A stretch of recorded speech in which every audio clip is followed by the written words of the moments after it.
नाज़रीन, खुदावंद यीशु मसीह नासरी के नाम में आप सबको सलाम। मैं आपका खादम, आपका host reverend doctor Robinson Asghar ईमान का सफ़र प्रोग्राम लेके आज फिर आपके सामने हाज़िर हूँ।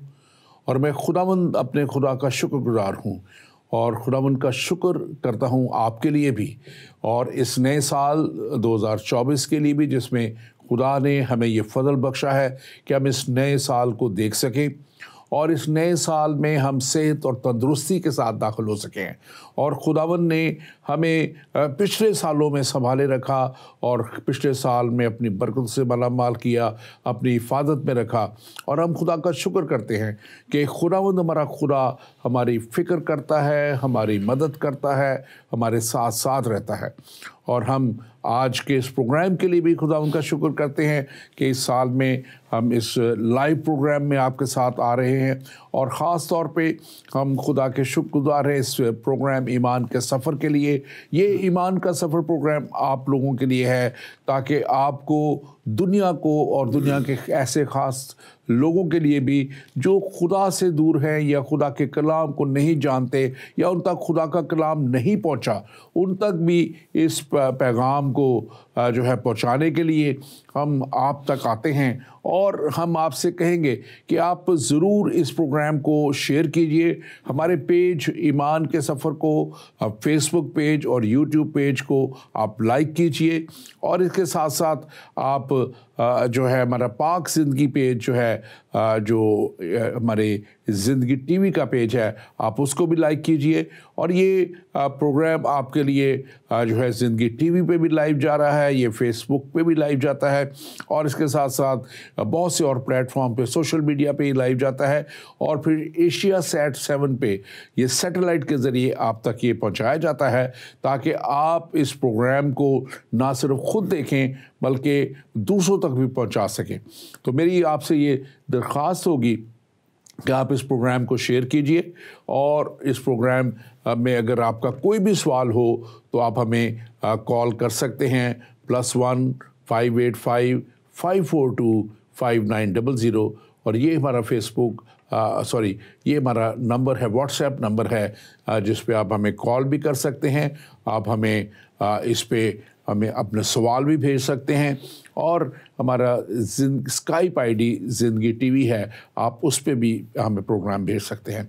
हमने पिछले दिनों से एक सिलसिला शुरू किया था, बुक ऑफ जेनेसिस, पैदाइश की किताब, तौरेत की किताबों में से पहली किताब। हज़रत मूसा से खुदा ने ये किताब लिखवाई और ये किताब हमें बताती है कि कैसे खुदा ने दुनिया को बनाया, कैसे खुदा ने हर एक चीज़ को खल्क किया।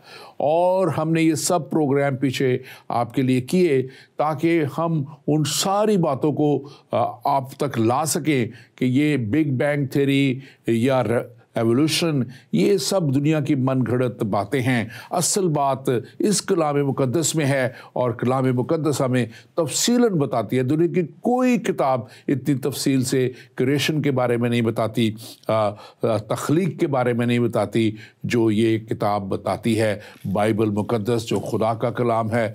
और हम आज ख़ास तौर पे अब बात करने को हैं, जो आज का हमारा टॉपिक है वो इसी किताब के 27वें बाब से हम आगे बढ़ेंगे जहाँ तक हम पहुँच चुके हैं।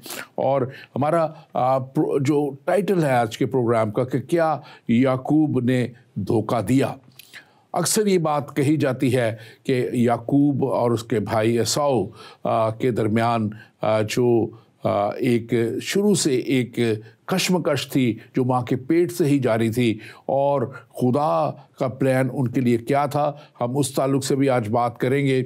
और खुदा ने किसके लिए प्लान रखा था कि वो उस बड़े वादे को जो उसने अब्राहम से किया था, उस अहद को जो उसने अब्राहम से किया था, उसको आगे लेके जाने में खुदा के साथ चल सके। और आज इस टॉपिक पे बात करने के लिए मेरे साथ स्टूडियो में मौजूद हैं डॉक्टर अख्तर अंजीली। डॉक्टर अख्तर अंजीली हमारे साथ बहुत सालों से और बहुत से प्रोग्रामों में आते हैं, आप सब इन्हें जानते हैं। मेडिकल प्रोफेशन से इनका ताल्लुक़ है, लेकिन बहुत अच्छा कलाम का मुशाहिदा रखते हैं, खुदा के कलाम को प्रीच भी करते हैं और इन्होंने किताबें भी लिखी हैं। हम इनके लिए भी खुदा का शुक्र करते हैं, इनकी सारी खिदमत के लिए शुक्र करते हैं। और आइए हम उनको वेलकम करते हैं। Doctor Anjili, welcome to the show, आपको वेलकम करते हैं। Thank you. आप मज़ीद अगर अपने ताल्लुक़ से कुछ कहना चाहें और या आज के इस टॉपिक के ताल्लुक़ से कोई भी आप इब्तिदाइया कहना चाहें तो आप बयान कर सकते हैं। पादरी साहब, thank you very much. I am very please to be here. आपके साथ जैसे आपने फरमाया कई सालों से हम आ रहे हैं और बहुत से मौज़ूआत पर डिस्कशंस हुई हैं। मेरा अपना तारुफ़ मुख्तसर सा यही है कि मैं मेडिकल डॉक्टर हूँ, रिसर्चर हूँ मेडिकल, और रिसर्च तारीख़ के हवाले से भी करता रहा हूँ और कुछ किताबें भी जैसे आपने कही हैं वो मेरे नाम से मंसूब है। लेकिन मेरा सबसे बड़ा तारुफ़ इस प्रोग्राम के हवाले से ये है कि मैं बाइबल मुक़द्दस का एक अदना सा तालिब इल्म हूँ और गुज़श्ता कई दहाइयों से मैं बाइबल मुक़द्दस की सच्चाइयों को, इन मुक़द्दस सहाइफ़ की हकीकतों को समझने की कोशिश करता रहा हूँ और दुनिया की तारीख़ और दुनिया के अदब और आसार कदीमा की जो तमाम किताबें हैं उनका मुतालिया मैं सिर्फ़ इसी निगाह से करता हूँ कि वो बाइबल को किस हद तक झुटलाती हैं या बाइबल को किस हद तक वो पूरा करती हैं, साबित करती हैं। और ये एक नहायत ही अहम और अमीक मुतालिया है जो कई सालों से जारी है और इसलिए मैं अपने आप को सिर्फ़ बाइबल मुक़द्दस का एक अदना सा तालिब इल्म समझता हूँ और मैं चाहता हूँ कि आज के हमारे सुनने वाले मुझे इसी तनाज़ुर में देखें। Thank you very much. बहुत बहुत शुक्रिया। और मैं फिर से आपको भी, अपने सारे नाजरीन को भी नया साल मुबारक कहूँगा, क्योंकि अभी नए साल के पहला ही हफ्ता है, पहले ही दिन है और इस नए साल में हम आपके लिए दुआ को हैं कि खुदा आपको, हम सबको अपनी नई बरकतों में आगे लेके जाए।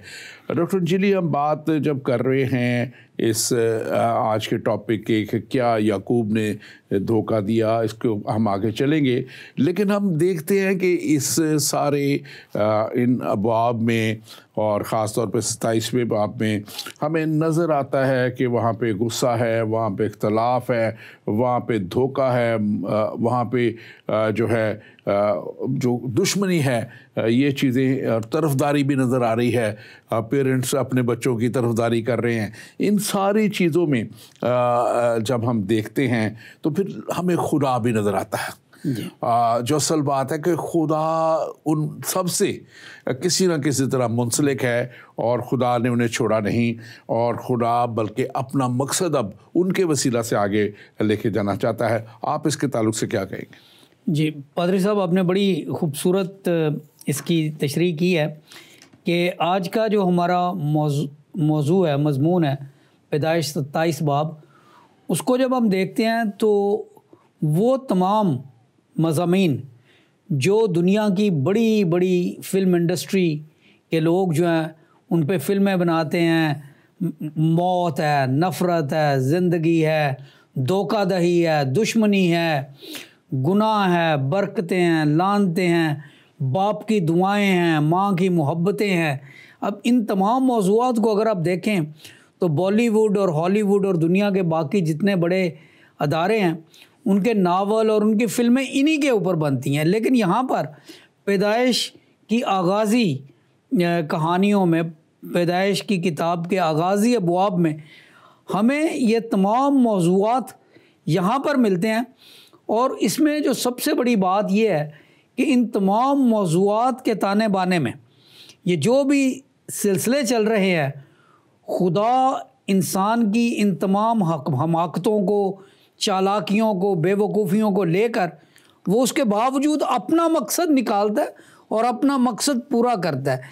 यहाँ पर इस सारे मुताले का एक अहम नुक्ता ये है कि जब हम इसमें मुख्तलिफ़ इंसानों के किरदार को समझने की कोशिश करते हैं तो हमें उनमें वो तमाम खामियां नज़र आती हैं जो इंसानों में होती हैं।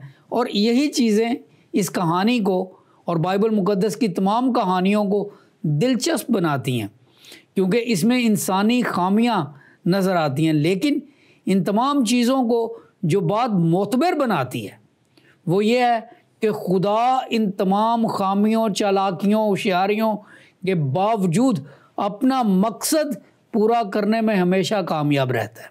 आमीन, आमीन। आपने बिल्कुल दुरुस्त कहा। और यहाँ पे भी हम देखते हैं कि सारे अगर हमने 27 चैप्टर को अच्छी तरह समझना है तो फिर हमें थोड़ा सा 25वें बाप में थोड़ा सा जाना पड़ेगा। और एक और बात मैं बताता चलूँ अपने नाजरीन के लिए भी कि 26वें बाब की बातें और 27वें बाब में तकरीबन 37 साल गुजर चुके हुए। जब हम ये बात अभी जो करेंगे ये मैं पढ़ूंगा और 25वें बाब का आखिर है और फिर 26 में को अगर हम देखें तो फिर जो आज की जब हम बात करेंगे तो ये 37 ईयर्स के बाद की बातें हम बात कर रहे होंगे। और यहाँ पे हम 25वें बाब में हम देखते हैं 21 से 23 आयत तक, ये मैं आपके लिए पढ़ देता हूँ। बेखैर इसाक ने अपनी बीवी के लिए खुदावंद से दुआ की क्योंकि वो भांज थी, और खुदावंद ने उसकी दुआ कबूल की और उसकी बीवी हामला हुई और उसके पेट में 2 लड़के आपस में मज़ाहमत करने लगे। तब उसने कहा अगर ऐसा ही है तो मैं जीती क्यों हूँ, और वो खुदा से पूछने गई। ये बड़ी अहम बात है जिसके ऊपर हम बात करेंगे कि वो खुदा से पूछने गई। और फिर खुदा ने उससे कहा, 23वीं आयत कहती है कि 2 कौमें तेरे पेट में हैं और 2 कबीले तेरे बातन से निकलते ही अलग हो जाएंगे, और एक कबीला दूसरे से ज़ोरावर होगा और बड़ा छोटे की खिदमत करेगा। अब ये बात खुदा ने बिल्कुल क्लियर कर दी कि क्या होने को है। ये जो 2 उसके पेट में से अभी पेट के अंदर ही लड़ रहे हैं, ये 2 कौमें हैं, और ये 2 कौमें जो हैं ये लड़ती रहेंगी बाद में भी जाके। और इसमें ख़ास तौर पे ये 2 कबीले और 2 कौमें जो हैं, इसके ताल्लुक से खुदा ने बहुत बात कही जो हम आगे जाके देखेंगे कि क्यों वो बात कही गई थी कि छोटा जो है, जो बड़ा है वो छोटे की खिदमत करेगा। और यहाँ पे हम एक बात ये भी बड़ी देखते हैं कि ये देखें कि उस वक्त ख़ास तौर पे ये बहुत साल पहले जब ये बच्चे पैदा होने को हैं, तो उस वक्त जो रिबका है उसने एक सही काम किया है कि वो इस सारी चीज़ को, हालांकि उसका पहली पैदाइश है बच्चों की, और वो उसको देख रही है कि ये आपस में लड़ रहे हैं अंदर, तो वो परेशान उसी वक्त से हुई है और उसने अब खुदा की तरफ रुख किया है, फिर खुदा ने उसे ये बात बताई है, समझाई है। आप इसके ताल्लुक से ज़रूर कुछ कहिएगा। जी देखें, बाइबल मुक़द्दस हमारे लिए एक टेम्पलेट है। हम ये कहानियाँ इसलिए नहीं पढ़ते क्योंकि ये कहानियाँ इंसान के बारे में हैं, हम ये कहानियाँ इसलिए पढ़ते हैं क्योंकि इन कहानियों में खुदा के किरदार का अक्स नज़र आता है। इस बात में जिसकी तरफ पादरी साहब आपने इशारा किया है कि जब उसके पेट में ये हलचल थी तो वो बजाय इसके कि किसी फ़कीर के पास, किसी जादू टोने वाले के पास, किसी दानश्वर के पास जाने की बजाय उसने खुदा से रुजू किया ताकि खुदा से जाने कि ये क्या है। अब देखिए आजकल की जो हमारी सोसाइटी है उसका 50, 60 से 90% मसला ये है कि जब भी हमारे दिल में कोई परेशानी होती है या हमारे बदन में कोई परेशानी होती है, किसी चीज़ की हमें समझ नहीं आती, तो हम खुदा की तरफ रुजू नहीं करते, हम दुनियावी लोगों की तरफ, दानश्वरों की तरफ, डॉक्टरों की तरफ, माहिरीन नफ्सियात की तरफ, जादू टोना करने वालों की तरफ, इन चीज़ों की तरफ रुजू करते हैं। और यकीनन इस तरह के लोग उन दिनों में भी होते होंगे। ये बड़ी मुकम्मल तहज़ीब की कहानियाँ हैं जो हमें बाइबल मुक़द्दस में हमारे लिए लिखी गई हैं। लेकिन यहाँ पर जो खुदा के लोग हैं, जब हम बाइबल मुक़द्दस का मुताला करते हैं तो ये बात बार बार आती है कि जब परेशानी होती है या वहमा होता है, ज़हन में किसी चीज़ की बात समझ नहीं आ रही होती तो उसने खुदा की तरफ रुजू किया। और ये मेरा ख्याल है कि इस कहानी का एक पिवटल पॉइंट है कि हम इस बात को समझें कि खुदा के लोग हमेशा खुदा की तरफ रुजू करते हैं। और बाइबल मुक़द्दस में यही बात है कि आगे चल के जब ये कहानी चलती है बनी इसराइल के साथ, और तो खुदा ने कहा कि बाकी तमाम देवताओं को, जादूगरों को, साहिरों को, कसदियों को, इस तरह के जो डिवाइनेशन करने वाले लोग हैं उनको निकाल दो, क्योंकि इन तमाम चीज़ों का हल, इन तमाम चीज़ों का मब्दा मैं हूँ। और ये पॉइंट जो है ये बहुत ही इम्पॉर्टेंट है कि she went to the Lord. जी आमीन। और आमीन। और इसमें ख़ास तौर पे हम ये भी देखते हैं कि अब ये जब बेटा पैदा होता है, हमें उस वक्त थोड़ा सा इसको समझ के फिर आगे चलते हैं, तो उस वक्त जो इसहाक है वो 60 साल की उम्र का हो चुका है ये जब बच्चे पैदा होते हैं। और पहला जो फर्स्ट बॉर्न है जो उस वक्त के हिसाब से, क्योंकि वैसे तो वो चंद सेकंडों का ही फ़र्क था, जी लेकिन ईसाऊ, उसका नाम ईसाऊ रखा गया। हेरी बालों से भरा हुआ उसकी जिस्म था पैदा होते ही, तो उसका नाम ये रखा गया। और उसके साथ दूसरा का नाम याकूब रखा गया। और याकूब का जो मतलब है वो शख्स जो दूसरे के को हटाकर अपनी उसकी जगह ले ले, तो ये उसका मतलब बनता है। और ये दो कबीले जो हैं ये नज़र आते हैं, इसराइल और अदूम का कबीला जो है, ये इसराइल का कबीला और अदूम का कबीला है। मैं अपने नाजरीन के लिए भी चाह रहा हूँ कि हम थोड़ा सा आसान करें, वो समझे इसको। और फिर हम ये देखते हैं कि रुबेका के लिए ख़ास तौर पे, रिबका के लिए, कि वो she was sensitive to the holy spirit, पाक रूह का एहसास थी वो, इसलिए वो खुदा की तरफ गई। आपने बड़ी अच्छी तरह इसको एक्सप्लेन किया कि दुनिया किस तरफ भागती है, दुनिया किस तरफ जाती है, मज़ारों पे जाती है, इधर जाती है, बाबों को ढूंढती है और चीज़ों को, लेकिन असल खालिक की तरफ नहीं रजू करती, मालिक की तरफ रजू नहीं करती। और यही उसकी अच्छी बात है उसने किया, और उसको फिर खुदा से जवाब भी मिल गया। और फिर हमें जो है ख़ास तौर पे जब हम देखते हैं कि खुदा ने उसको एक प्लान रिवील भी कर दिया, अपना मकसद आने वाले दिनों का जो उसका प्लान था, खुदा ने उसको बता दिया कि ये दो कबीले हैं, दो नेशंस हैं, दो ये हैं, और बड़ा छोटे की खिदमत करेगा, ये बता दिया गया था।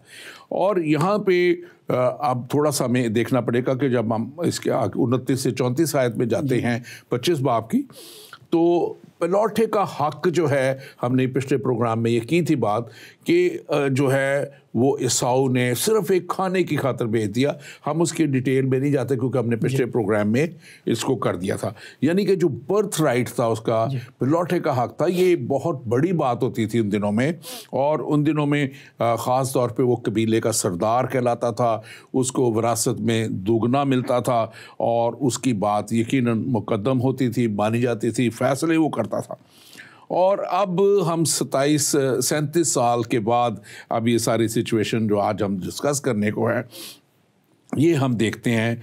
और यहाँ पे हम देखते हैं कि अब ये दोनों जवान हो चुके हुए, दोनों बच्चे ये तकरीबन 40 साल की इस उम्र के करीब पहुँचे हुए हैं।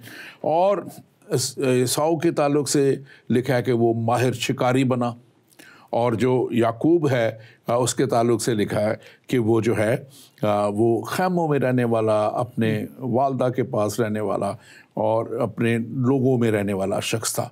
ये जबकि ये जंगलों में जाना, शिकार करना, और आपको पता है शिकारी बहुत से दूसरे कामों में भी पड़ते हैं। आप इसके ताल्लुक से ज़रूर बात कीजिए। जी, बाइबल मुक़द्दस में जहाँ कहीं भी दो मुतज़ाद या दो ऐसे अशख़ास का ज़िक्र किया गया है जिनकी राहें कदरे मुख्तलिफ हैं, तो वहाँ पर उनके पेशों का ख़ास ज़िक्र होता है। हमने कायन और हाबल की कहानी में भी पढ़ा है बाइबल मुक़द्दस में, पहले चंद अबवाब में है कि एक उनमें खेती बाड़ी करता था, एक उनमें जो था वो शिकारी था। यहाँ पर भी इसी तरह से हम देखते हैं। तो पेशे के लिहाज से ये बहुत अहम बात है बाइबल मुक़द्दस में कि लोगों का किरदार किस तरह से शेप आउट होता है, किस तरीके से उनका किरदार डेवलप होता है।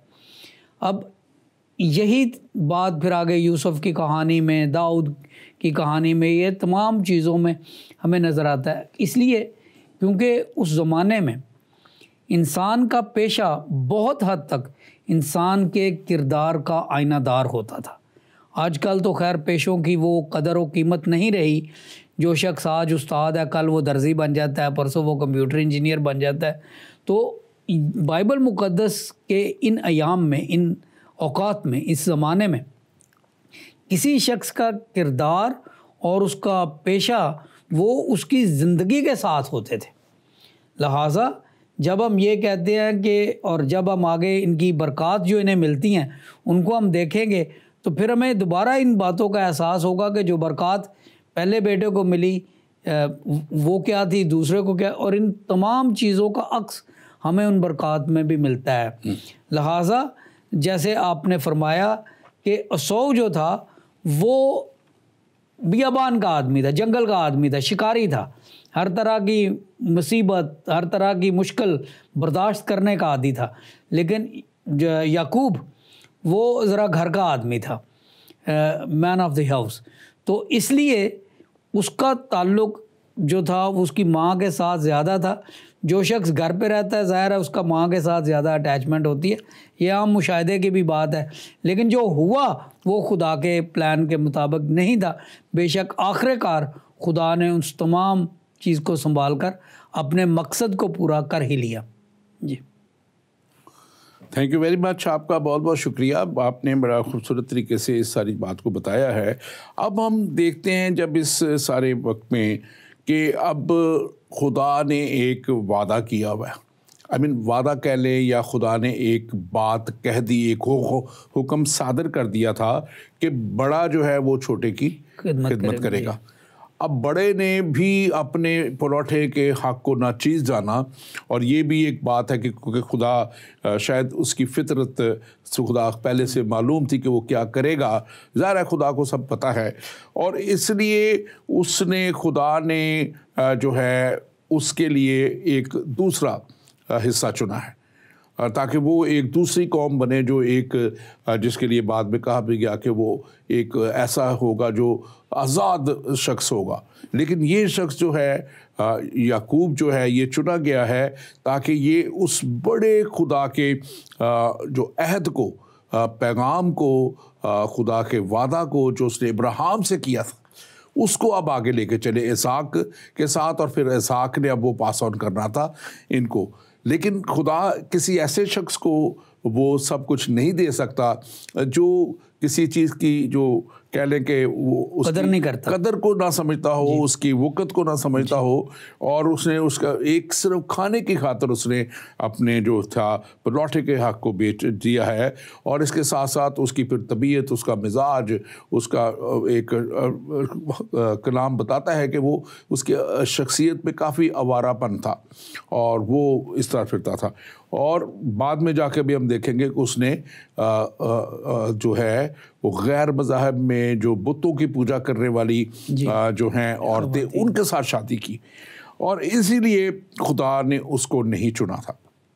लेकिन यहाँ अब ये शख्स जो है खुदा का चुना हुआ शख्स है, इसके नाम से दुआएं की जाती है, इब्राहिम, इसहाक और याकूब का खुदा, तो ये एक गलती कर रहा है। और यहाँ हमें ये बात ख़ास तौर पे देख रही है कि बड़े बड़े शख्स भी जो हैं वो गलती करते रहे हैं, गलती करते हैं, और इसहाक यहाँ पे गलती कर रहा है। जानता है खुदा के मकसद को कि खुदा ने क्या कहा कि बड़ा जो है वो छोटे की खिदमत करता था, जानता है कि बड़े ने अपने परोठे के हक़ को बेच दिया है, लेकिन उसको वो कहता है कि तू जा और शिकार करके ला। अब ये वो सिचुएशन है जिसमें वो अपने फ़ैसले खुद कर रहा है। वो क्योंकि उसकी उम्र की वजह से या किसी वजह से उसकी बिनाई चली गई हुई थी, और वो समझ रहा है कि अब ये मेरा आखिरी वक्त आ गया, तो कहता है कि जा तू शिकार करके ला और मुझे अच्छे से खाने खिला तो मैं तुझे बरकत दूँ। तो मैं समझता हूँ कि यहाँ पे पहली गलती, बड़ी गलती ये कर रहा है कि वो खुदा के कलाम के ख़िलाफ़ जा रहा है। आप इस पर ज़रा बात कीजिए। बिल्कुल पादरी साहब, असल में होता ये है कि खुदा जब लोगों से हम कलाम होता है तो लोग बहुत मुतासर होते हैं, और उस वक़्त यूँ लगता है गोया कि वो खुदा की बात सुन रहे हैं, समझ रहे हैं, और ना सिर्फ सुन रहे हैं और समझ रहे हैं बल्कि बाकी सारी ज़िंदगी उसके ऊपर कायम रहेंगे, खुदा के ताबे रहेंगे। वक्त के गुज़रने के साथ ये चीज़ जो है आहिस्ता आहिस्ता कम हो जाती है। और जब इंसान के रोज़मर्रा के रिश्ते और रोज़मर्रा के रवैये, रोज़मर्रा की चीज़ें आती हैं, तो आहिस्ता आहिस्ता इंसान खुदा की उन बातों को भुला देता है। ये बात हम दाऊद नबी में भी देखते हैं, इब्राहिम के साथ भी हुई, बहुत से अंबिया के साथ हुई। इसलिए क्योंकि मसीही अकीदे के मुताबिक, ये बात मैं ज़रा क्लियर कर देना चाहता हूँ, मसीही अकीदे के मुताबिक कोई नबी मासूम नहीं होता। आमीन। और ना ही कोई नबी बेगुनाह होता है। बिल्कुल सही है। देखें, मासूम, बेगुनाह और बेऐब सिर्फ खुदावंद यीशु मसीह है। पूरी बाइबल मुकद्दस में, तारीख़ आलम में यहाँ पे लिखा गया है कि किस तरीके से रिबका अपने बेटे के साथ मिलकर वो धोखा प्लान कर रही है।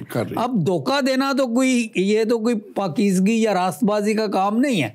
इसी तरह से इसहाक को खुदा के प्लान का पता है कि किसको बरकत मिलनी है, लेकिन उसके बावजूद वो अपनी समझ के मुताबिक, अपनी दानिस्त के मुताबिक, अपने उस वक़्त के जो असूल हैं कि तू मेरा सबसे बड़ा बेटा है, जा मेरे लिए खाना बना के ला और मैं तुझे बरकत दूंगा। हालांकि जैसे आपने अभी फरमाया कि वो खुदा के प्लान से वाकिफ़ था, जानता था कि खुदा का प्लान ये है कि बड़ा छोटे की खिदमत करे।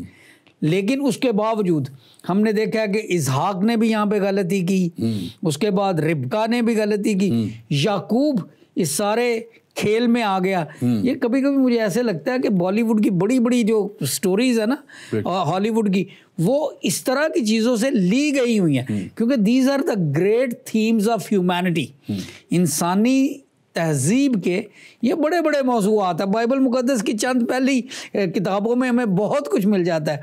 अब यहाँ पे एक माँ अपने बेटे को धोखा देना सिखा रही है, और वही माँ जो खुदा के पास जाती है अपने मसाइल लेकर, बाप जो है वो खुदा को इग्नोर कर रहा है और कह रहा है कि मुझे ये सब कुछ, ये एक्चुअली इसको इंग्लिश में एक वर्ड है डिसफंक्शनल फैमिली, डिसफंक्शन जी, और गैर मुअस्सर कह लें इसको, उर्दू में गैर मुअस्सर कह लें, इनइफेक्टिव कह लें, तो ऐसी फैमिली जो है, और ये उसका एक नक्शा पेश कर, और हैं सारे ये अंबिया है। और ये बात में इसी पे आने लगा था कि अभी इसहाक जो है ये कुछ छोटा शख्स नहीं है, खुदा का चुना हुआ ये शख्स है। इसके ताल्लुक से वो अलहदा है, बहुत सी अब चीज़ों में वो नहीं बातें आती, लेकिन लिखा है कि इसको खुदा इसके साथ बहुत गहरी बातें करता था, और इतनी गहरी बातें थी कि जो आने वाली साइंस की आजकल की बातें हैं ये उस वक्त बातें करता था। अगर आप इनकी बुक ऑफ एनॉक पढ़े तो उसमें वो लिखी हुई हैं, उसमें लिखी हुई है, लेकिन क्योंकि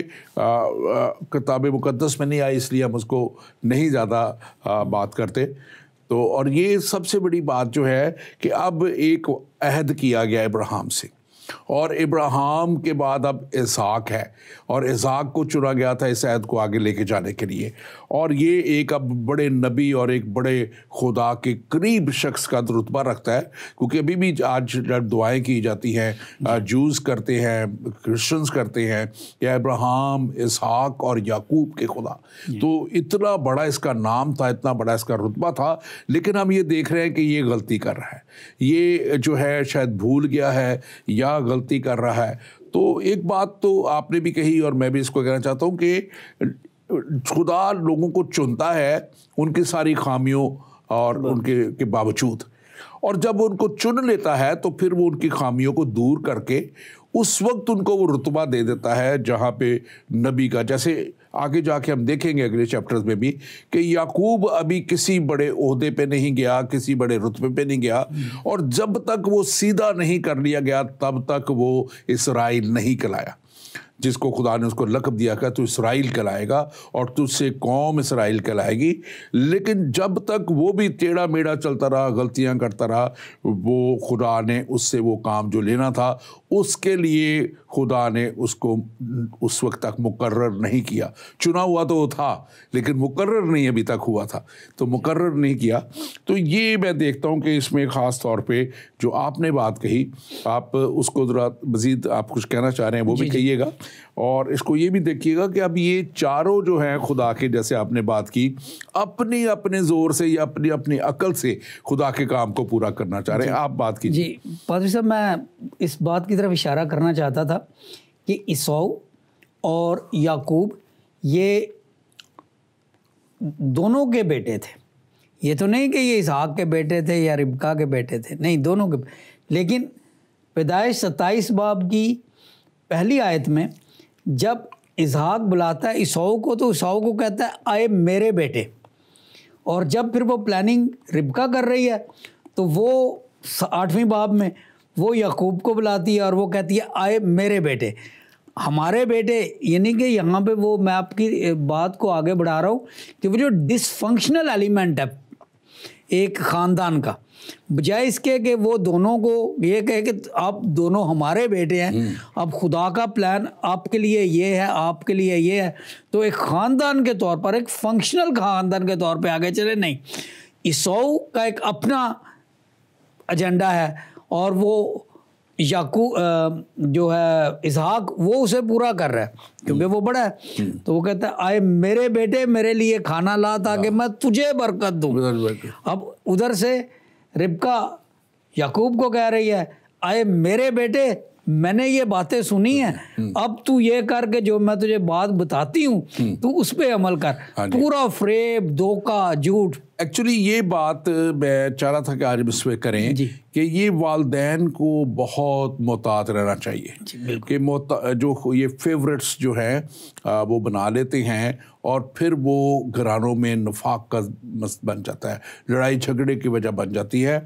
बाप के लिए औलाद उतनी ही अहम होनी चाहिए, सारी औलाद जितने भी हों उनका ये ज़रूर होता है कि कुछ किसी को ज़्यादा प्यार हो जाता है, लेकिन उनका बर्ताव हर एक के साथ एक होना चाहिए। इसी तरह रिबका का भी हम देखते हैं कि वो भी उसके साथ करती थी। अब उसकी वजह थी कि वो बाहर से शिकार बार बार के उसको ला के खिलाता था। ये मैं समझता हूँ कि मेरा आज मैं इसमें हंस रहा था कि ये लगता है कि खाने का काफ़ी शौकीन, जैसे हमारे उसमें पेटू को आ जाते हैं ना, तो ये उस ज़ाक के ताल्लुक से नज़र आता है कि वो इसका, क्योंकि लिखा हुआ है कि उसने हर तरह का खाना चखा। इसका मतलब खाना भी एक नहीं बन के आया था, मुख्तलिफ खाने बन के आए थे जब उसको लाया गया।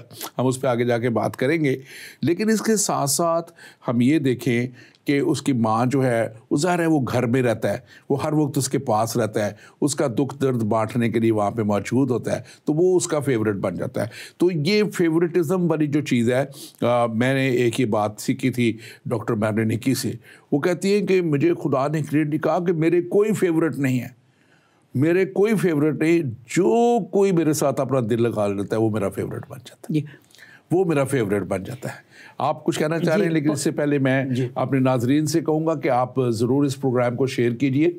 आप हमारा व्हाट्सएप नंबर है +1 585 542 5900 पे सवाल कीजिए। हमारे पास एक सवाल आ चुका है, हम डॉक्टर जी कुछ बात करेंगे, उसके बाद आपके सवाल का जवाब देंगे। और अगर आप चाहें तो हमें लिख के भी सवाल अपना भेज सकते हैं, फेसबुक पे हमारे ईमान का सफ़र पेज पे भी आप लिख के भेज सकते हैं, हम ज़रूर आपके लिए जो है जवाब देंगे। और आपकी जो दरख्वास्तें आती हैं, हमारे पास एक प्रेयर रिक्वेस्ट भी आई हुई है, हम आपकी दरख्वास्त को अपनी टीम के साथ भी और मैं ख़ुद भी उसके लिए ज़रूर दुआ करूँगा।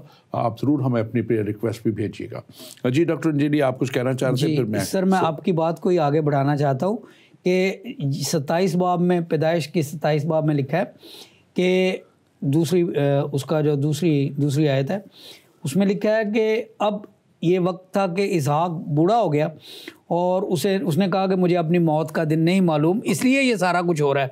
तो ये कितना अच्छा होता, ये कहानी कितनी और ख़ूबसूरत होती अगर इसहाक रिबका को बुलाता और कहता कि बेगम साहिबा मुझे लगता है कि मैं तो जाने वाला हूँ, तो दोनों बेटों को बुलाओ ताकि खुदा ने जो तुम्हें बताया है, खुदा ने जो मुझे बताया है, हम दोनों मिलकर इनके साथ शेयर करें और खुदा की बरकत देकर मैं इस दुनिया से रुखसत हो। लेकिन ऐसा नहीं हुआ। लेकिन दूसरी तरफ मैं समझता हूँ कि आपने इसहाक का कहा, मैं रिबका को भी कहता हूँ कि जब उसने ये सुन लिया था तो वो जा सकती थी अपने खावंद के पास और उसको बता सकती थी कि तू ये गलत कर रहा है, खुदा ने ये कहा था याद कर कितने साल पहले खुदा ने ये बात की थी कि बड़ा छोटे की खिदमत करेगा, और खुदा ने कहा था कि एक ज़ोरावर होगा और बड़ा छोटे की खिदमत करेगा। तो वो उसने भी ये नहीं किया। फिर दोनों ने ये नहीं किया कि खुदा से पूछें कि अच्छा खुदावंद अब बता क्या मेरा वक्त पूरा हो गया है, मैं ये करूं या ना करूं, ये बरकत दूं। इसहाक ने ये नहीं किया कि मैं बरकत दूं, क्या करूं, कैसे करूं। तो यहाँ पे हमें एक थोड़ा सा गैप नज़र आता है जो नहीं होना चाहिए जब आप खुदा के चुनाव में हैं। हमारे पास एक सवाल है, इसको ले लें फिर हम आगे चलते हैं। ये हमारे पास किसी ने सवाल भेजा है, याकूब ने खुदा से कुश्ती की थी या फरिश्ते से। तो भाई इसको जब हम इस चैप्टर के यहाँ तक पहुँचेंगे तो हम ज़रूर आपके सवाल का तफसीलन जवाब देंगे।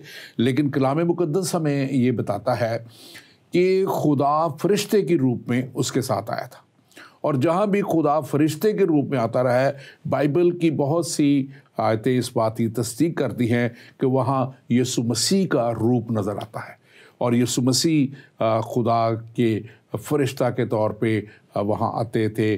और इसके लिए कहा गया है कि खुदा खुद फरिश्ते की मानद आया। हम इसको तफसीलन आगे जब जाएंगे और ये हिस्सा आएगा तो हम मज़ीद इस पर बात करेंगे। डॉक्टर इंजीली अगर आप बात को करना चाहें इस पर तो आप कर सकते हैं। नहीं, आपने बिल्कुल बजा फरमाया। सिर्फ मैं एक बात का इजाफा करना चाहता हूँ कि वो लफ्ज़ जहाँ पे खुदावंद आता है पुराने अहदनामे में, उसको अगर हम उसकी एटिमोलॉजी को देखें, उस लफ्ज़ की इब्तिदा को और फिर उसकी थियोलॉजी को, ये बहुत गहरी बातें होती है, चंद मिनटों में उसको बताना मुश्किल होता है।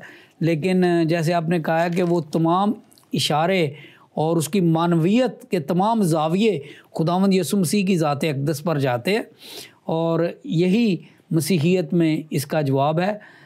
लेकिन इसके ऊपर बहुत ज़्यादा बहस की जा सकती है, बहुत ज़्यादा इसको डिटेल में एक्सप्लेन किया जा सकता है, और मेरा ख्याल है कि अभी शायद उसका वक्त नहीं है। जी, अब इसमें एक बात डॉक्टर इंजीलिस ये बहुत अहम है कि इसहाक की हमें थोड़ी सी यहाँ पे या तो फेवरेटिज़म है अपने बड़े बच्चे के लिए क्योंकि वो उसका पसंदीदा है, उसको शिकार ला के खिलाता है, खाने अच्छे खिलाता है, या वो इग्नोर कर रहा है खुदा के प्लान को क्योंकि वो जानता है कि अब इसहाक अब्राहम के बाद उसके ऊपर सारा खुदा का बार आया था उस बड़े अहद को आके लेके जाने का, और अब आगे लेके जाना है मेरी नस्ल ने जी।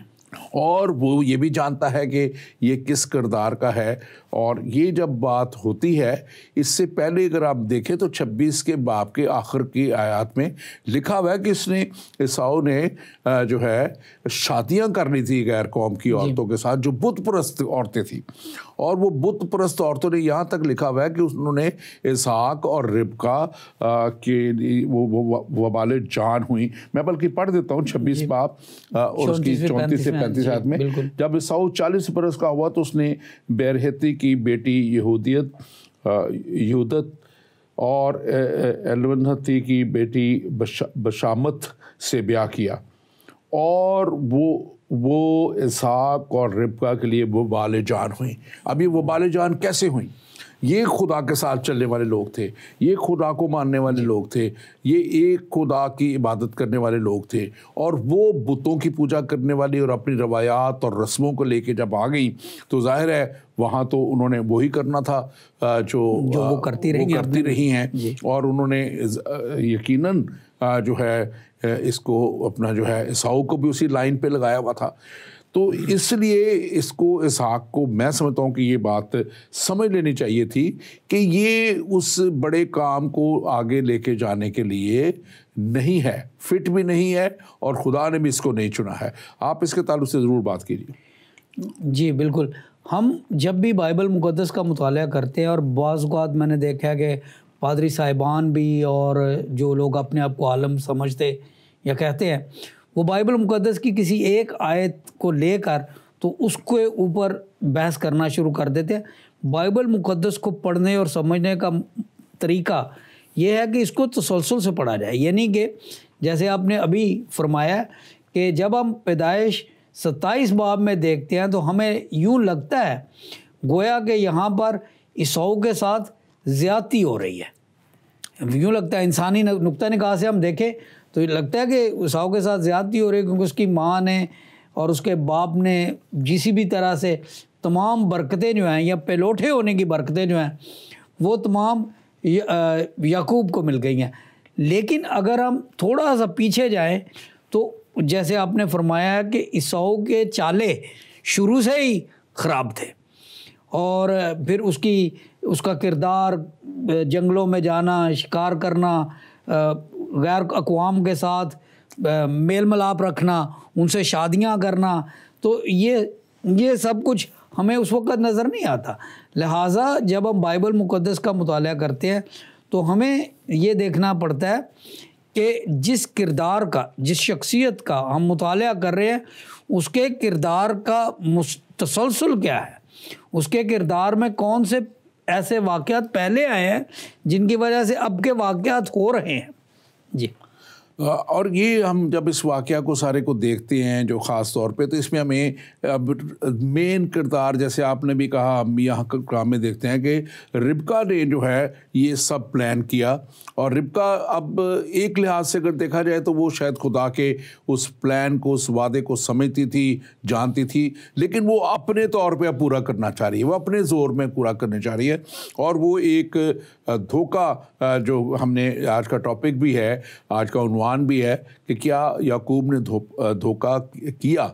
लेकिन याकूब को धोखा में, इसमें सारे में लाने वाली जो थी, मैं समझता हूँ उसकी वालदा है और वो है, लेकिन वो उसको रजिस्ट नहीं कर रहा। वो उसको ये नहीं कह रहा कि माँ मैं ये नहीं करूँगा, बल्कि वो ये कह रहा है कि मैं कहीं पकड़ा ना जाऊँ। उसको अपनी फिक्र थी। आगे आप इसमें पढ़े तो लिखा हुआ है कि वो अपनी माँ से कहता है कि मैं ऐसे जाऊँगा तो वो तो मेरे भाई के ऊपर तो बाल हैं जिस्म पे पड़े, तो मैं कहीं पकड़ा ना जाऊँ, ये ना हो कि मुझ पर लानत आए। और वो ये भी समझता है कि मैं पकड़ा गया तो मेरे ऊपर लानत भी आ सकती है। और फिर उसकी माँ कहती है कि लानत आई तो मुझ पर। तो ये ख़ास तौर पे मैं समझता हूँ कि इस सारे सिलसिले में हम याकूब को धोखेबाज तो नहीं कह सकते, लेकिन ये नहीं कह सकते उसने धोखा किया, लेकिन वो इस धोखे का हिस्सा बना। लेकिन मैं इसको एक दूसरी तरह भी देखता हूँ कि क्योंकि ये खुदा का प्लान था, क्योंकि खुदा ने ये कहा था कि बड़ा छोटे की खिदमत करेगा, तो खुदा ने भी ये होने दिया। गो के अगर ये लोग वेट करते कि खुदा अपने तौर पे जैसे भी करना चाहता है करे तो वो ज़्यादा बेहतर होता। आप इस पर ज़रा बात कीजिए। जी बिल्कुल। देखें, यही चीज़ इब्राहिम की ज़िंदगी में होती है कि जब इब्राहिम से वादा किया गया कि तेरे बेटा होगा, तो उसने खुदा के मौज़ाना तौर पर बेटा देने का इंतज़ार ना किया, बल्कि उसने अपनी लौंडी के साथ एक बेटा पैदा कर लिया और बाद में उसका मसला हुआ। इसी तरीके से हम और भी बहुत से बाइबल मुक़द्दस के किरदार हैं जिनका जिक्र कर सकते हैं। लेकिन अब बात चूँकि याकूब की हो रही है तो बेशक उसका हतमी नतीजा सही निकलता है। लेकिन इसमें देखें, जब ये धोखा प्लान किया गया, रिबका ने ये धोखा प्लान किया याकूब के साथ मिलकर, और याकूब उसमें आ गया, उसके नतीजे में याकूब को 3 बार झूठ बोलना पड़ा। यहाँ पे 27 बाब की 19वीं आयत में ईसाऊ पूछता है कि क्या तू मेरा पहलौठा बेटा है, तो वो कहता है हाँ मैं तेरा पहलौठा बेटा ईसाऊ हूँ। पहला झूठ। दूसरी बार जब वो उससे पूछता है कि तुझे इतनी जल्दी ये शिकार कैसे मिल गया, तो फिर झूठ बोलता है इसलिए कि खुदावन तेरे खुदा ने मेरा काम बना दिया। फिर वो दोबारा पूछता है कि क्या तू मेरा बेटा ईसाऊ ही है, तो उसने कहा हाँ मैं वही हूँ। यानी कि एक छोटे से पैराग्राफ में एक वाक़े के तहत 3 बार झूठ बोला गया। और ये सब इसलिए क्योंकि अगर ये लोग इंतज़ार करते तो खुदा का एक अपना तरीका था, मौज़ाना तरीके से अगर वो बच्चे दे सकता है लोगों को मौज़ाना तरीके से, तो ये मसला भी हल हो सकता था। बिल्कुल। लेकिन they did it their way. बिल्कुल। आज हमारे पास भी एक जो दरख्वास्त यहाँ पे किसी ने की है वो बेबी के लिए, बच्चे के लिए की हुई है, और हम उसके लिए ज़रूर दुआ भी करेंगे। और हम ईमान रखते हैं ज़ीशान भट्टी के लिए कि खुदा उन्हें औलाद देगा, उनकी वाइफ, और उनको हम दुआगो हैं उनके लिए। उन्होंने ख़ास रिक्वेस्ट लिखी है। लेकिन बात वही है जो आपने कही है कि हमें खुदा पे भरोसा करके हुए उसके मकसद को समझना है और उसको मकसद को समझ के आगे चलना नहायत ही ज़रूरी है। और यही इन चारों ने नहीं किया।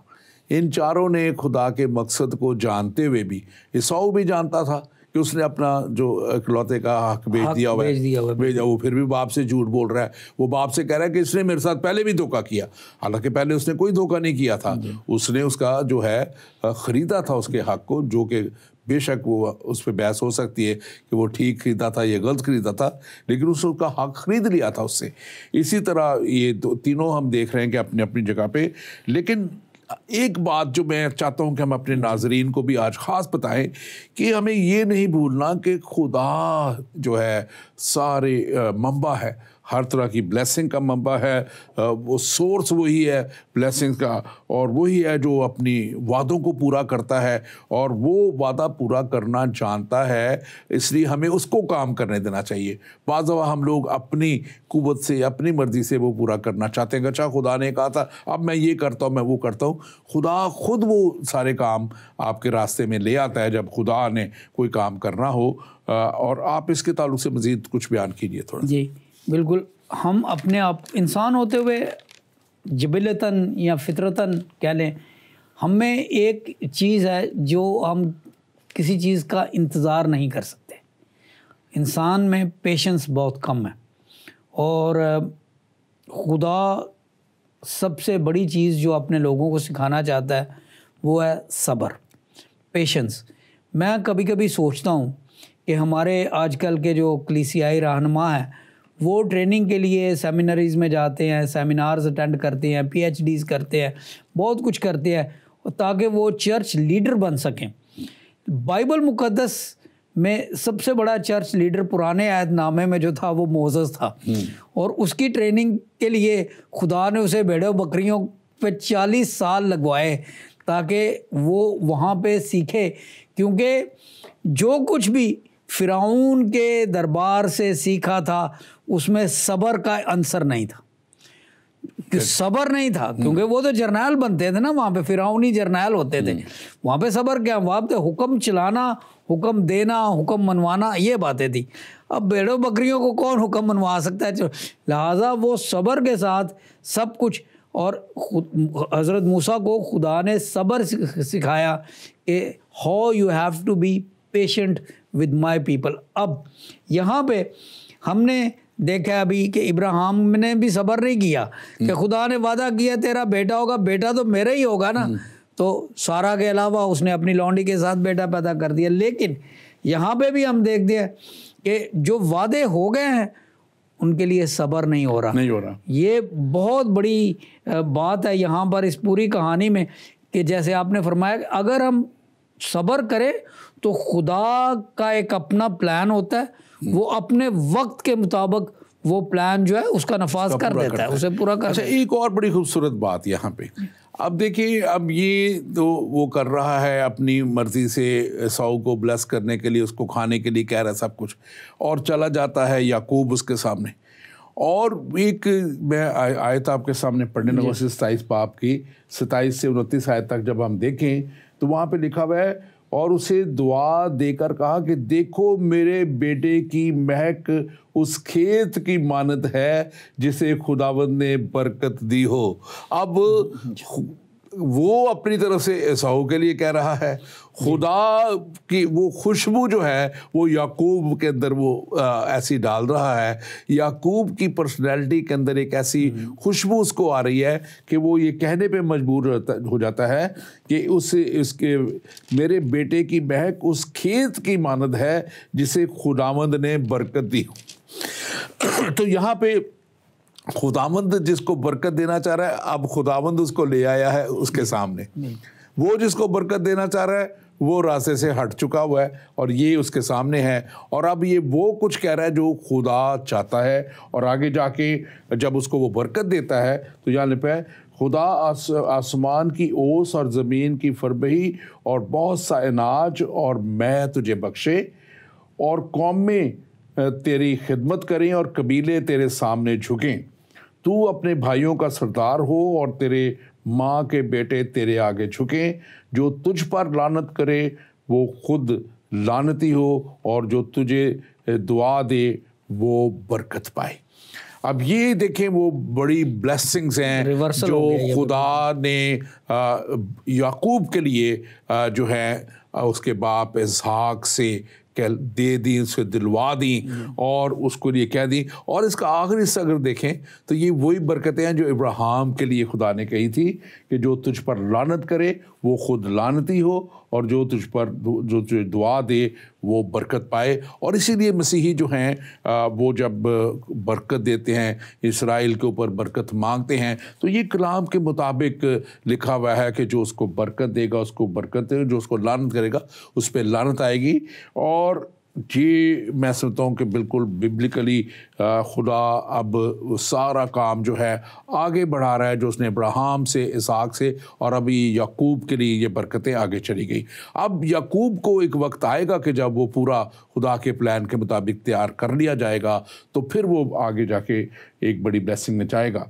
लेकिन ये बात आप इस पर ज़रूर तबसरा करें कि कौमें तेरी खिदमत करेंगी, तो ये क्या है और कबीले तेरे सामने, ये आज के दिन में आपको कैसे पूरा नजर आता है? बिल्कुल नजर जी आता है। पाजी साहब, मैं एक छोटी सी पहले बात करना चाहता हूँ, फिर मैं इस बात का जवाब दूंगा। पहली बात ये है कि बाइबल मुक़द्दस में जहाँ कहीं भी बाप का जिक्र है, और ख़ास तौर पर जब बाप इस दुनिया से रुखसत होने लगता है तो उसके वसीले से औलाद को बरकतें मिलती हैं। बरकतें माँ के वसीले से नहीं मिलती, दुआएं माँ के वसीले से मिलती हैं। बाइबल मुक़द्दस में ये एक बड़ा अहम पहलू है और बड़ा दिलचस्प पहलू है कि माँ बच्चों के लिए दुआ करती है। बहुत सी जगहों पे इसका जिक्र आएगा। और जब भी बाप इस दुनिया से रुखसत होने लगता है या बेटा या बेटी किसी ख़ास मकसद के लिए रवाना होती हैं तो उसकी बरकतें वो बाप की तरफ से मिलती हैं। लिहाजा जो मैं छोटा सा ये पैगाम देना चाहता हूँ कि मेरे तमाम सुनने वाले ये ज़रा नोट कर लें कि अगर आप इस दुनिया में बरकतें हासिल करना चाहते हैं तो अपने बाप की खिदमत करें, क्योंकि बाइबल मुक़द्दस की तारीख़ और बाइबल मुक़द्दस के तमाम औराक इस बात की तस्दीक करते हैं कि बरकतें बाप देता है। इब्राहिम ने बरकत दी इसहाक को, इसहाक ने बरकतें दी अपने बेटों को, और इस तरह से याकूब ने बरकतें दी अपने बच्चों को। जब भी बरकतों का जिक्र आता है तो बरकतें बाप की तरफ से आती हैं, और नए अहदनामे में बरकतें या मुबारकबादियाँ जो हैं, ब्लेसिंग्स, वो खुदावंद यीशु मसीह की तरफ से आती हैं। ये जो बाप का किरदार है ये चलता चलता नए अहदनामे में। जहाँ तक माँ का इसमें अमल है, माँ के दिल से दुआएं निकलती हैं। बाइबल मुक़द्दस में बहुत से ऐसे वाक़यात हैं, अभी हमारे पास वक्त नहीं है कि उनकी मैं तरतीब बताऊं आपको, लेकिन माँ बाप को खुश रखना, माँ बाप की खिदमत करना ये नहायत अहम है। उससे आपको बरकतें भी मिलती हैं, दुआएं भी मिलती हैं। पारी साहब आपने फरमाया था कि इसके बारे में मैं थोड़ी सी बात करूं कि कौमें तेरी खिदमत करेंगी और कबीले तेरे सामने झुकेंगे। ये एक रूहानी बरकत है। देखें, यहाँ पे कोई बात सर्विट्यूड की नहीं है, यहाँ पे बात रूहानियत की है। इसलिए क्योंकि जिस लड़ी का हम जिक्र कर रहे हैं, जिस सिलसिले का हम जिक्र कर रहे हैं, इस सिलसिले में से, इस लड़ी में से खुदावंद यीशु मसीह ने आना था, और खुदावंद यीशु मसीह आए, और खुदावंद यीशु मसीह की वजह से सारी कौमें जो है वो उस इब्ने दाऊद को के सामने झुकती हैं और उसकी प्रस्तश करती है। माली तौर पर भी बाइबल मुक़द्दस में एक आयत मुबारक है जिसमें यहूदियों के लिए लिखा गया है कि तू कौमों को कर्ज देगा और कौमें तुझसे दौलत के लिए आएंगी। हाँ, और तो हम देख रहे हैं कि ये सब बातें हैं जो इस पे की जा सकती है। हमारे पास वक्त बिल्कुल थोड़ा रह गया और हमारे पास एक सवाल और भी है, इसको हम तफसील नकदी साथ जवाब देंगे क्योंकि टाइम बहुत थोड़ा रह गया। लिखा है, कुछ लोग कहते हैं कि ओल्ड टेस्टामेंट में जब भी कोई फरिश्ता, कोई ऐसा फरिश्ता आया है वो यीशु ही है। अगर वो यीशु ही है तो उसका मतलब ये है कि उसका तजस्सुम पहले से ही हो चुका। तो तजस्सुम फरिश्तों का जो है, आप इसके बारे में समझते हैं कि उनको जिस्म नहीं रखते, वो जिस्म नहीं रखते, लेकिन एक ख़ास हालत में जब वो आते हैं, जैसे इस कुश्ती की हालत वाली बात है, तो तो वो उस वक्त में जो है आए, और बहुत सी दफ़ा फरिश्तों के लिए लिखा है कि उन्होंने आदमियों का रूप धारा। लेकिन जब तजस्सुम की जो बात है, यीशु मसीह का जिस्म ले लेना, वो एक बिल्कुल दूसरी बात है। यीशु मसीह एज अ बेटा, खुदा का बेटा, पहले से ही अज़ल से मौजूद थे, लेकिन एक हमारे लिए जब बेटा हमें दिया गया, एक जिस्म में दिया गया, वो जिस्म में उसका तजस्सुम जो है वो बिल्कुल मुख्तलिफ पहलू है उसको हम अगले प्रोग्राम में आपको ज़रूर जवाब देंगे। आप इसको वाइड अप करके कर दीजिए। बिल्कुल देखें, मुजस्सम होना या तजस्सुम में आना और मजहर में आना, ये दो मुख्तलिफ चीज़ें हैं। ज़ाहिर होना, उसका ज़हूर होना, खुदावंद यीशु मसीह का मजहर पुराने अहदनामे में बहुत बार हुआ है, लेकिन उनका तजस्सुम सिर्फ एक बार हुआ है, और वो नए अहदनामे में, पुराने अहदनामे में उनका ज़हूर इस तरह से होता रहा है कि लोग उन्हें देख सकते थे, उन्हें एक्सपीरियंस कर सकते थे। और लेकिन इसका ये मतलब नहीं कि वो जिस्म अख्तियार करके आए। तो तजस्सुम एक और चीज़ है, मजहर एक और चीज़ है, और इनको समझने के लिए फिर ज़्यादा वक्त चाहिए पादरी साहब, मैं इसलिए इस पे मज़ीद बात नहीं करूँगा अभी। Right, thank you very much doctor ji, god bless you. Thank you. हमारा वक्त ख़त्म हो गया, बड़ी अच्छी खूबसूरत बातें हो रही थी, लेकिन वक्त को देखते हुए हमें क्लोज़ की दफ़ा करना पड़ता है, क्योंकि ये लाइव शो है, और लाइव शो में हमारे पास एक जो टाइम है उसी में हमने सब अपनी बातें करनी होती हैं। और आपके लिए हम खुदा के शुक्रगुज़ार हैं कि आप हमारे प्रोग्राम को देखते हैं, इसे पसंद करते हैं, हमारे सवाल करते हैं, और हम कोशिश करते हैं कि आपके सवालों का जवाब दे सकें। और मेरी आपसे ये भी दरख्वास्त होगी कि आप ज़रूर प्रोग्राम को शेयर किया कीजिए, ताकि दूसरों तक ये प्रोग्राम जा सके। और ये प्रोग्राम सारा हफ्ता मुख्तलिफ औकात पे ये ज़िंदगी टीवी पे, सैटेलाइट पे और तमाम जगहों पे चलता रहेगा। आप ज़रूर से देखिए, आप इसे शेयर कीजिए। और ख़ास तौर पे मैं ये बात आज एक आपसे करना चाहता हूँ आज के ताल्लुक़ से।